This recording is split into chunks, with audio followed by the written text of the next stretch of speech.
કાંકરેજ મામલતદાર કચેરીએ ઉંદરિયાવાસને અલગ ગ્રામ પંચાયત બનાવવા મુદ્દે બે વિરોધાભાસી રજૂઆતો।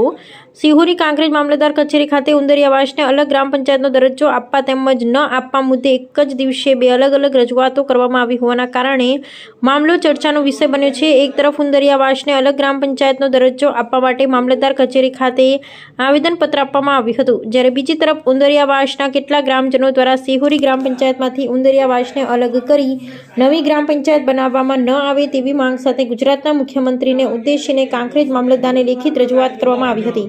આ રજૂઆતમાં ગ્રામજનો ઉંદરિયાવાસને સિહોરી ગ્રામ પંચાયતથી અલગ કરી અલગ ગ્રામ પંચાયતનો દરજ્જો ન આપવા માંગ કરી હતી। આમ ઉંદરિયાવાસને અલગ ગ્રામ પંચાયત બનાવવા અંગે ગામમાં જ બે અલગ મત સામે આવતા સમગ્ર મામલો ચર્ચામાં આવ્યો છે। અહેવાલ જયંતિભાઈ ઠક્કર।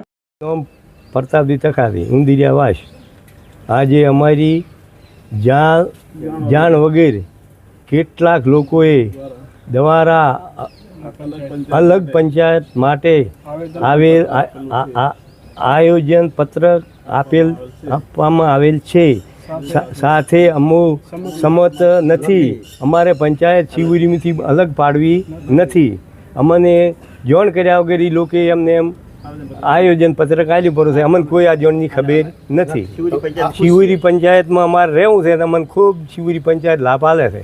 અને આ પંચાયત અલગ કરવામાં તમને આયોજન પત્ર આપવામાં આવ્યું છે, તમને જાણ નથી? ના, અમને જાણ નથી, અમને જાણ નથી। આ રેલી કાઢવામાં આવી એમાં અમને જાણ નથી કરી લોકોએ,